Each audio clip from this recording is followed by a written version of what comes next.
Hello students, आज के इस लेक्चर में हम पढ़ेंगे सिंगल फेज ट्रांसफार्मर का फेजर डायग्राम जब उसके साथ लैगिंग पावर फैक्टर वाला लोड हो, है ना। लैगिंग लोड कनेक्टेड हो उसके साथ। तो ये समझने के लिए, इसके फेजर डायग्राम को समझने के लिए हम पहले इसके इक्विवेलेंट सर्किट को देख लेते हैं। तो आइए इक्विवेलेंट सर्किट देखते हैं। ये है आपका इक्विवेलेंट सर्किट। इसके डिफरेंट पैरामीटर्स जो हैं वो है, ये है अप्लाइड वोल्टेज, ये है प्राइमरी करंट, ये है primary winding resistance, primary leakage reactance, no load current, core loss component of no load current, core loss resistance, magnetising current, magnetising reactance, ये है I2 dash, load component of primary current, primary induced EMF, secondary current, secondary induced EMF, secondary winding resistance, secondary leakage reactance and the terminal voltage V2। Here is the load which is lagging, है ना। तो ये है आपका circuit diagram. अब हम phasor diagram draw करते हैं। तो फेजर डायग्राम ड्रॉ करने के लिए हम यहां से शुरू करेंगे और यहां तक वापस आएंगे। क्लियर है? पिछले लेक्चर में जो हमने नेमिंग किया था, तो नेमिंग करने में हमने यहां से शुरू किया था और यहां तक खत्म किया था, है ना। यहां देखिए, यहां से शुरू किया और यहां V2 तक खत्म कर दिया था। ठीक है। तो इस लेक्चर जब फेजर डायग्राम ड्रॉ करेंगे तो हम यहां से शुरू करेंगे और यहां तक वापस आएंगे। तो शुरू करते हैं। देखिए, V2 को हम रेफरेंस फेजर के तौर पे ले लेंगे। तो V2 को रेफरेंस फेजर ले लेते हैं।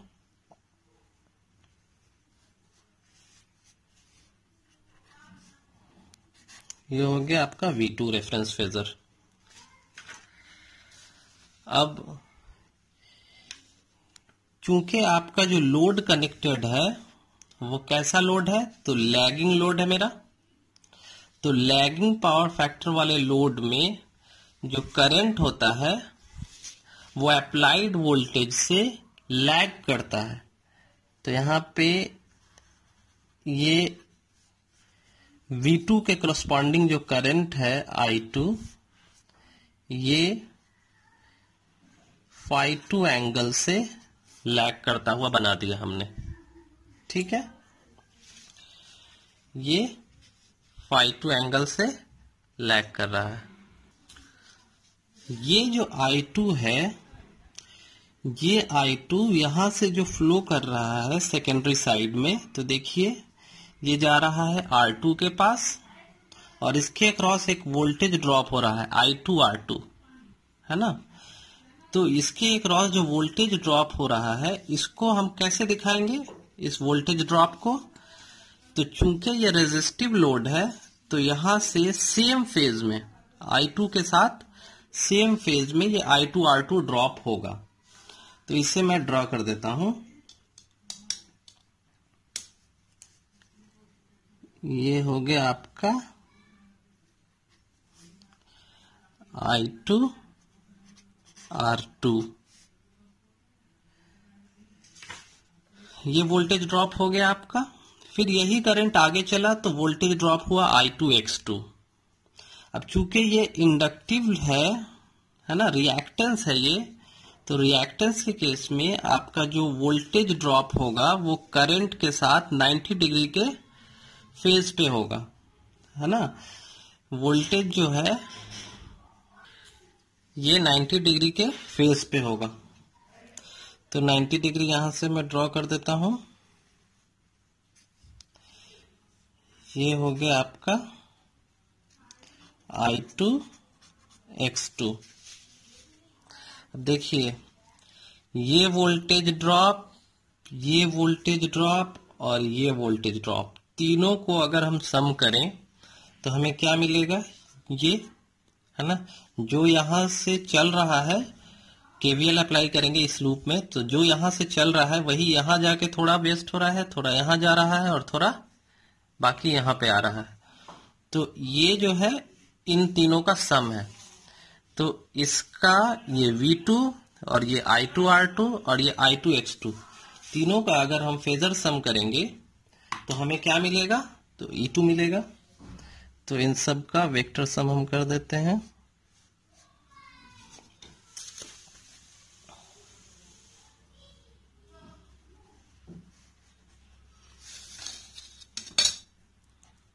ये हो गया आपका V2,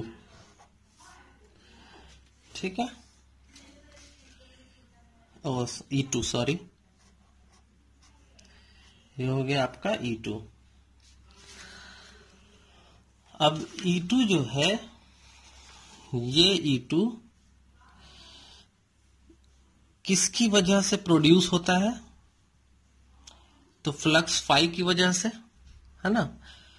तो फाई की वजह से जो फ्लक्स प्रोड्यूस हो रहा है, तो फाई और E2 में, जो फाई होता है कोर में, फाई और E2 में 90 डिग्री का फेज का रिलेशन होता है, यानी कि फाई जो है वो 90 डिग्री से लीड करता है।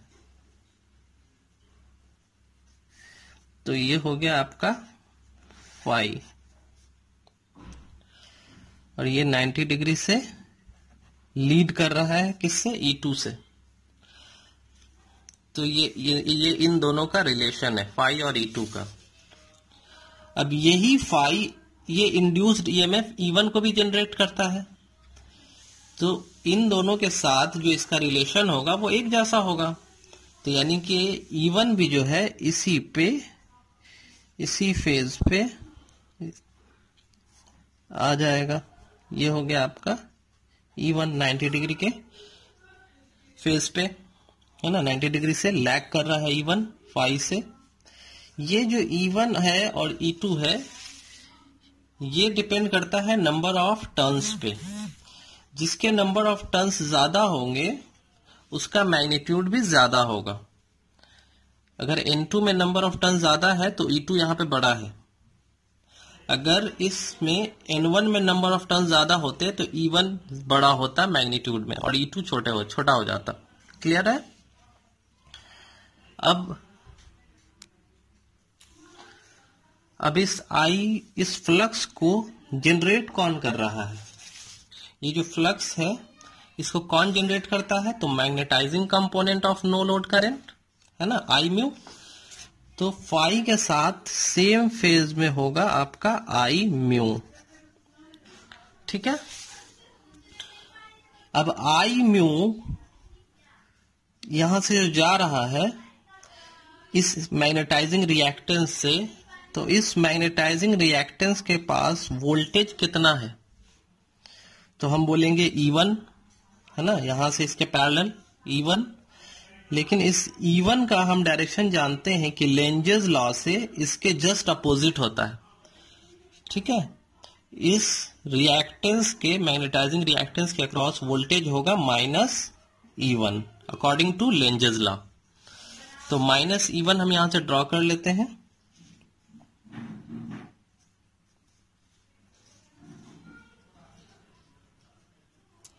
ये हो गया आपका -E1। अब चूंकि ये मैग्नेटाइजिंग रिएक्टेंस है इसलिए ये 90 डिग्री के फेज पे होगा। वोल्टेज लीड कर रहा है, करंट लैग कर रहा है।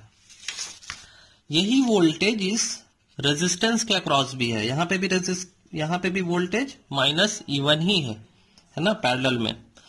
तो रेजिस्टेंस के अक्रॉस वोल्टेज और करंट सेम फेज में होते हैं। तो ये है वोल्टेज -E1 और इसके अक्रॉस करंट कितना आ रहा है, IW। तो यहां पे जो आपका करंट होगा वो हो जाएगा IW।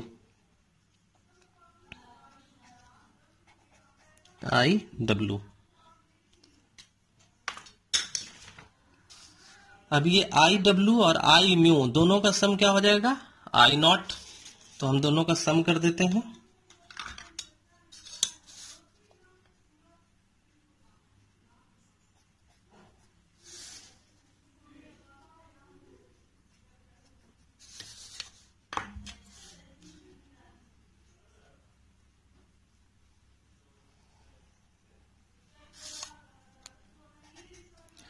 ये हो गया आपका आई नॉट, नो लोड करंट। अब आई नॉट और आई टू डैश में क्या रिलेशन है देखिए। हम जानते हैं कि जैसे ही लोड कनेक्ट हम करते हैं, जैसे ही लोड कनेक्ट होता है, ये लोड कनेक्ट होता है, करंट फ्लो हो रहा है, इस करंट की वजह से अपोजिट डायरेक्शन में फ्लक्स जनरेट होता है ना। पिछले वीडियो में हमने देखा था कि अपोजिट डायरेक्शन में फ्लक्स जनरेट होता है। इस फ्लक्स की वजह से कोर जो है वो आपका डीमैग्नेटाइज होता है, और डीमैग्नेटाइजेशन इफेक्ट को फुलफिल करने के लिए, खत्म करने के लिए यहां से एडिशनल करंट फ्लो करवाता है ये वोल्टेज सोर्स, जिसकी वजह से यहां से एडिशनल करंट जो फ्लो करता है, जिससे phi two dash flux generate होता है जो एक दूसरे को कैंसिल कर देता है। तो यहां से आई टू डैश जो है, ये जो फ्लो कर रहा है, ये क्या है, इक्वल एंड अपोजिट होता है एक दूसरे के। तो आई टू डैश इधर है तो इसका अपोजिट किधर बनेगा, इस तरफ। तो इसका अपोजिट आप बना लीजिए।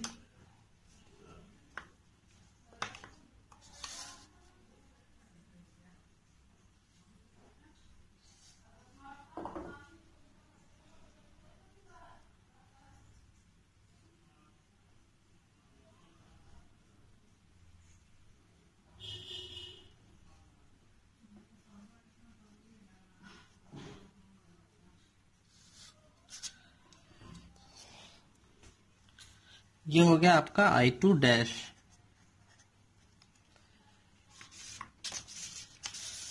अब आई टू डैश और आई नॉट का सम क्या होगा, आई टू डैश और आई नॉट का सम क्या बनेगा, दोनों करंट का सम कौन होगा, total primary current, that is I one. तो इन दोनों का वेक्टर सम हम निकाल लेते हैं।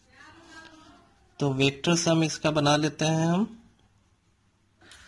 ये हो गया आई नॉट और आई टू डैश का वेक्टर सम आई वन, ठीक है। अब ये आई वन कहां जा रहा है, आर वन के पास। तो आर वन क्या है, रेजिस्टेंस है। तो इसके क्रॉस जो वोल्टेज ड्रॉप होगा आई वन आर वन, वो आई वन के साथ सेम फेज में होगा। तो सेम फेज में हम ड्रॉ करते हैं आई वन आर वन। तो ये हो गया सेम फेज में आपका आई वन आर वन। उसके बाद यही करंट कहां जा रहा है, इस लीकेज रिएक्टेंस में। तो ये रिएक्टेंस है, तो इस केस में 90 डिग्री का फेज शिफ्ट आएगा। तो इसे हम ड्रॉ कर लेते हैं।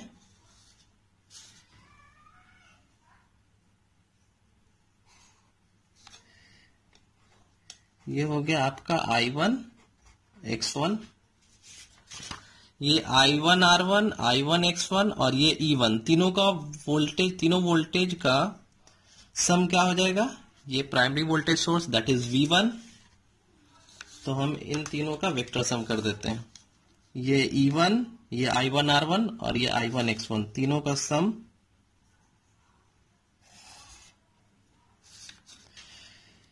ये हो गया आपका वोल्टेज सोर्स V1। क्लियर है।